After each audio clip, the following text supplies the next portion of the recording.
हाय, hello, नमस्कार. तर मी अनिता आजच्या नवीन व्हिडिओमध्ये तुम्हा सर्वांचं अगदी मनापासून स्वागत करते. तर आजही मी शेतातच आहे आणि शेतातून व्हिडिओला सुरुवात केली आहे. तर ना इकडचे जे काही उन्हाळ्यात आमच्या शेतात म्हणजे मका वगैरे होते ना, तर त्याचे खुटं काढण्याचं काम चालू आहे. म्हणजे काढले आहेत पण अशा पद्धतीने खूप ढेकाळं आहेत. तेच साफ करण्याचं काम चालू आहे, कारण की ना इकडं भात लावायचं आहे आणि नंतर ते खोटे राहिले की ना पायाला म्हणजे चिखलात दिसत नाही आणि पायाला रुततात. तर त्यासाठी जे काही केर कचरा असतो किंवा काड्याकुडी असतात, काटा वगैरे, तर ते सर्व साफ करायचे असतं. तर सर्व आज पेरणी वगैरे तर झालीच आहे. तर त्यामुळे आता फक्त भात लावायचं आहे. तर त्यासाठीची तयारी चालू आहे.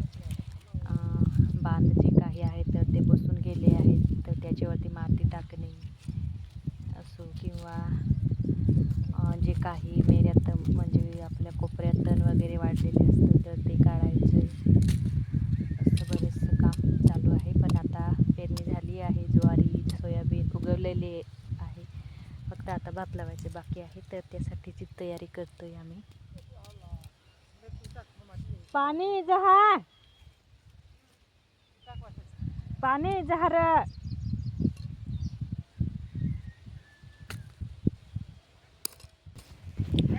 खूप जाड आहेत हे खुटं आणि अशा प्रकारे उचलून एका ठिकाणी गोळा करतोय. आणि थोडाफार पाऊस आला होता तर ना ओलं झाले, त्यामुळे जडते का काय माहिती नाही जडले तर ना इकडं नाल्यात मग उचलून फेकावं लागणार आहे. इकडं सारं इतकं उचलले आहे आणि हे इकडचं बाकी आहे. आणि आमची चिऊ सोबतच आहे. आणि इकडं ना बांधाला माती चढवायचं काम चालू आहे, कारण बांध पूर्ण बसला आहे त्याच्यामुळे पाणी राहत नाही, वरतून पाणी निघून जातं. तर त्यासाठीच अशी तयारी केली जातं भात लावण्यासाठी. आता फक्त ही ना जी जागा दिसते ती तिकडची आणि इकडची हे फक्त भात लावण्यासाठी ठेवलेलं आहे. आणि बाकी तिकडं परत तिकडं असं सर्व पेरलेलं आहे. ज्वारी, सोयाबीन असं सर्व पीक पेरलेलं आहे.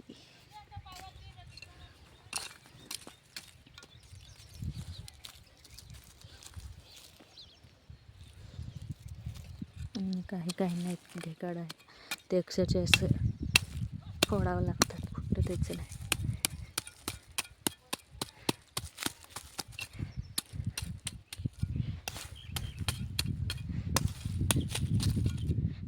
चला तर मग मी तुमच्याशी बोलता म्हणजे जितकं होईल तितकं माझं काम करण्याचं चालू होतं. आणि ना खरंच जमीन खूप सुकली होती, त्यामुळे ना म्हणजे जी काही माती आहे ना तर ती सहज फोडली जायची नाही.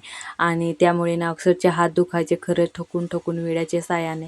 तर पावसाने जर थोडं आला असता ना तर थोडं माती अशी म्हणजे ओली झाली असती आणि सहज म्हणजे माती निघाली असती, पण तसं काही होत नव्हतं. म्हणजे आम्ही पावसाची म्हणजे आता गेल्या काही दिवसात खूप वाट पाहतोय, पण पाऊस मात्र येत नव्हता. पण आज ना इतकं गरम होत होतं आणि पावसाचं वातावरण होतं. तर थोड्याच काही वेळानंतर ना पावसाने सुरुवात केली आहे. तर खूप मोठ्या धाराचा पाऊस आला होता, त्यामुळे आम्ही ना घराकडे पळालो, कारण की म्हणजे नंतर पुन्हा अजून काम करायचं असतं. तर दिवसभर काही म्हणजे भिजल्यानंतर काम करण्याची इच्छाच नाही. तर म्हटलं थोडा टाईम आपण लपून घ्यावं, तर त्यासाठी आम्ही इकडं आलो आहोत. तर पाऊस काय जास्त वेळ टिकला नव्हता, म्हणजे थोडासा झाला होता, पण थोड्या वेळाने असं थोडासा का होईना पण येत होता. तर फायनली थोडासा आला आणि नंतर उघडला आहे, तर तुम्ही पाहू शकता.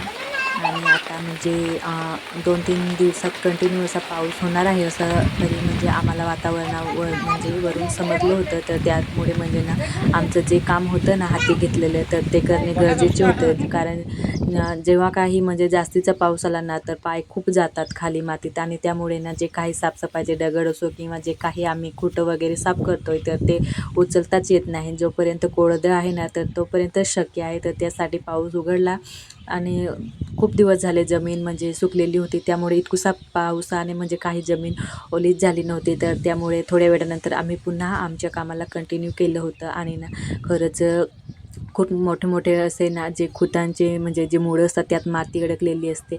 आणि ना नंतर पुन्हा आम्ही जेव्हा लपून आलेलो ना, तर तेव्हा ना मी म्हणजे उचलला एक म्हणजे मातीचा जो आपला ढेकाळ असतो तो, आणि त्याच्या खाली ना 2 अशी ना सापाची छोटी छोटी पिल्लू होती. तर मला तर खूप भीती वाटते खरंच. तर मी पाहून इकडं होते आणि खूप असे मातीच्याच कलरचे असल्यामुळे ना नीट दिसत नाही, पण होती छोटीशी, तर मोबाईलमध्ये तुम्हाला कळणार नाही. तर मी इकडे पडून गेले इकडून. आणि आमची चिऊ पहा, तिला म्हणजे जेव्हा जसं ऐकायला गेले ना की सापाचे पिल्लं आहे, तर ती पाहण्यासाठी उत्सुकता होती. तर मला खूप भीती वाटते, पण ती काही सरकत नव्हती. तर शेवटी लाडीगोडी केली आणि तिला साईडला केले. त्याच्यानंतर त्या दिवशी काही सूट घेतलं नव्हतं. तर हा दुसऱ्या दिवशीचा व्हिडिओ आहे. आणि आता जे आम्ही साफ करतोय ना, तर त्याच्यातच परत आणखी नांगरावं लागणार आहे, जेणेकरून ना खूप सारा चिखल व्हावा आणि भात लावायला सोपं जावं. तर त्यासाठीच आमचं दुसरं साफसफाईचं काम म्हणजे चाललं होतं. माझ्या सासूबाईंचे, आमचे मामा, आमचे जे बा आहे तर त्यांचे माती चढवण्याचं, असं प्रत्येकाचे म्हणजे वेगवेगळे कामं नेमलेलं होतं. तर ह्यांना नांगरण्यासाठी आता जे काही गोष्टी लागणार होत्या, तर ते जिकडं आमचं काम चालू होतं ना, तर तिकडे घेऊन आले आहेत. आणि फायनली त्यांनी ना बैलसुद्धा आणून जुंपले आहेत आणि बरंचसं काही नांगरून घेतलं आहे.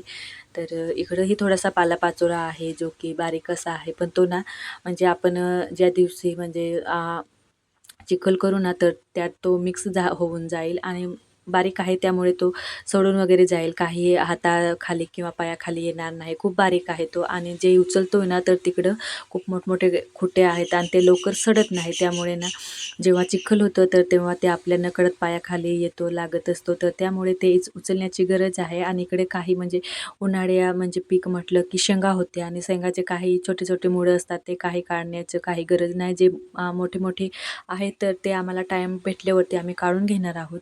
पण इकडं काही जास्त म्हणजे उचलण्याची गरज नाही. तर म्हटलं तुम्ही नांगरा, आम्हाला जमेल तर आम्ही उचलून घेऊ. तर त्यासाठीच, कारण पावसाचं वातावरण होतं आणि त्यामुळे नंतर पाऊस आला आणि जमीन जास्त ओली झालं की नांगरायलाही खूप प्रॉब्लेम येत असतात.